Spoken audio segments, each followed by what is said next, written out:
آج بات کرتے ہیں انتہائی اہم بیماری کے حوالے سے کہ جب ایک کاؤ کی فیسز میں جو ہے فریش بلڈ آنے لگتا ہے، عموماً یہ بلیڈنگ جو ہے جو ڈائجسٹو ٹریکٹ کا لوور پارٹ ہوتا ہے وہاں سے ہوتی ہے، یعنی ریکٹم اور انس کے لائننگ سے جو ہے یہ بلیڈنگ ہو کے فیسز کے ساتھ ڈسچارج ہوتی ہے۔ کانسٹیپیشن جو ہے یہ مین وجہ ہے اس پرابلم کو مزید ورسن بنانے کا، اور اس کے مین کازز جو ہیں کئی ایک ہیں، آؤ اس کے حوالے سے ہم بات کرتے ہیں۔ پہلی وجہ جو ہے وہ ہے کہ ریکٹل اور اینل ٹیئرز موسٹ کامنلی جو بلیڈنگ کا پرابلم آ جاتا ہے وہ اسی وجہ سے ہوتی ہے کہ ریکٹل اور اینل کے جو اندرونی لائننگز ہے وہاں سے بلڈ جو ہے ٹیئر کرنے لگتا ہے۔ اس کے وجوہات یہ کس وجہ سے ہو جاتا ہے؟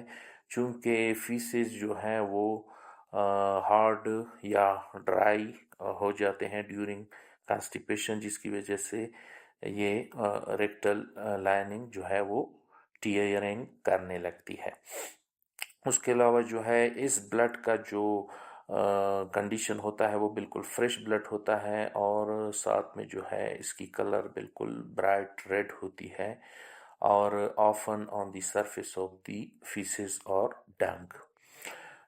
اس کے علاوہ جو ہے اینیمل جو ہے سٹرین یا ٹینسمس کے جو سائن اور سمٹم ہے، یعنی ڈیفیکیشن کے دوران اینیمل جو ہے وہ زور بھی لگاتا ہے۔ اس کے علاوہ جو سیکنڈ بڑی وجہ ہے اس کے ریکٹل بلیڈنگ کے، وہ ہے سیویئر کانسٹیپیشن اور امپاکشن بھی ہم اس کو کہتے ہیں۔ یہ کس وجہ سے ہوتا ہے؟ جب ہم اینیمل کو too much dry feed offer کرتے ہیں یا اس کا واٹر انٹیک جو ہے بہت لو ہو جاتا ہے، جس کی وجہ سے اینیمل ہارٹ فیکل بالز جو ہے وہ ڈسچارج کرتا ہے، تو یہ بلیڈنگ کا مسئلہ آنے لگتا ہے۔ اس کے کازز کے حوالے سے اگر ہم بات کرتے ہیں تو اینیمل اگر کسی وجہ سے ایکسیسیو اسٹریننگ کرتا ہے یا زور لگاتا ہے تو یہ مائنر بلیڈنگ کے پرابلمز جو ہے وہ کریٹ ہونا شروع ہو جاتے ہیں۔ آفن سین ود کس وجہ سے، کون سے خوراک آفر کرنے سے یہ مسئلے آ جاتے ہیں کہ جب ہم اینیمل کو جو ہے پور کوالٹی رفیجز آفر کرتے ہیں تو اس میں جو ہے اینیمل میں ڈی ہائیڈریشن کا مسئلہ آ جاتا ہے، جس کی وجہ سے جو ہے ریکٹل بلیڈنگ کے چانسز بڑھ جاتے ہیں۔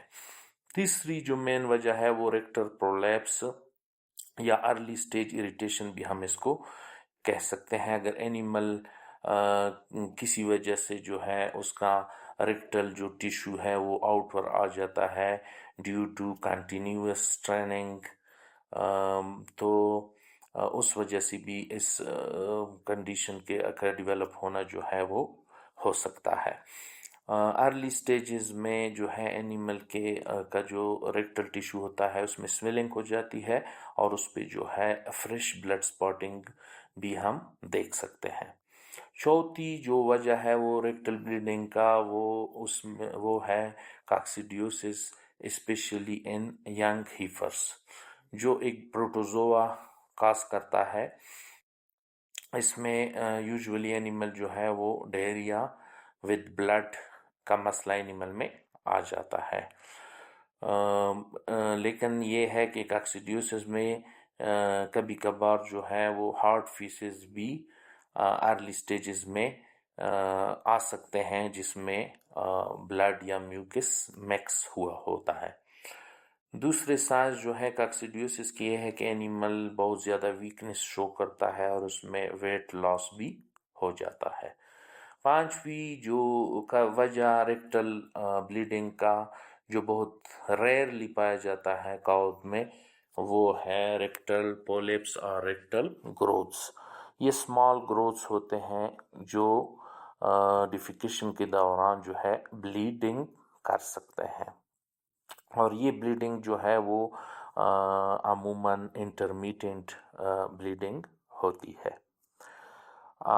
ابھی ہم بات کرتے ہیں کہ when to worry or call a veterinarian immediately۔ جب جو ہے کنٹینیوس بلیڈنگ ہو رہی ہو یا اینیمل جو ہے فیسز نہیں پاس کر رہا ہو یا اینیمل جو ہے سیویئر اسٹریننگ اور پین کنڈیشن میں ہو یا اینیمل میں بہت زیادہ ویکنس یا ڈیہائیڈریشن کا مسئلہ آیا ہو یا جب فیسز جو ہیں وہ بلڈ اس میں جو ہے ڈیپ لیئرز میں جو ہے آنے لگتا ہے، یعنی جسٹ سرفس پہ بلڈ نہیں ہوتا فیسز کے بلکہ اس کی ڈیپ لیئرز میں جب بلڈ آنے لگے تو ہمیں امیڈیٹلی جو ہے ویٹنری ایگزامینیشن جو ہے ہمیں اینیمل کی اپنی کروانی ضروری پڑ سکتی ہے۔ اس کے علاوہ جو ہے what you can do is initial management for the rectal bleeding animals۔ اس کے لیے یہ ہے کہ ہم جو ہے پلینٹی آف کلین واٹر اس کو اینیمل کو پرووائڈ کریں، اس کے علاوہ جو ہے سافٹ اور گرین فڈر جو ہے اینیمل کو ہم دیں، یعنی اوائڈ کرے ٹو مچ ڈرائی فیڈ۔ اس کے علاوہ جو ہے برین ماش اور لیگزیٹیو فیڈ جو ہے وہ ہم اینیمل کو دے ایسی کنڈیشن میں، اور اس کے علاوہ جو ہے اینیمل میں جو اسٹریننگ ہوتی ہے اس کو ہم اوائڈ کریں۔ اور اس کے علاوہ جو ہے کوئی بھی ایسا عمل جس سے رسک ہوتا ہے کہ اینیمل کا جو ریکٹل سسٹم ہے وہ اس میں انجریز کریٹ ہو جائیں گی، تو ایسی جو پروسیجرز ہیں یا ایسے حالات ہم کریٹ نہیں کریں کہ اس میں جو ہے کوئی انجریز جو ہے ریکٹل میں ڈیویلپ ہو۔ تو یہ چند ایک جو ہے سجیشن تھے ریکٹل وہ بلیڈنگ کے حوالے سے ان کاؤز۔ تو اس حوالے سے اگر آپ لوگوں کا کوئی کویشچن ہے تو کائنڈلی اس کو کمنٹ سیکشن میں منشن کریں، ہم انشاءاللہ اس کا آنسر دینے کی کوشش کریں گے۔ اگر آپ لوگوں کو ہماری ویڈیو اچھی لگی ہو تو کائنڈلی اس کو لائک اور شیئر ضرور کریں، اور ساتھ میں آپ لوگوں سے ایک ریکویسٹ ہے کہ ہمارے چینل کو سبسکرائب کر لیں تاکہ آئندہ جو ہے ایسی مفید اور معلوماتی ویڈیو ہم آپ لوگوں کے ساتھ وقتاً فوقتاً شیئر کرنے کی کوشش کر سکیں۔ ہمیں اپنی دعاؤں میں یاد رکھیے۔ اللہ حافظ۔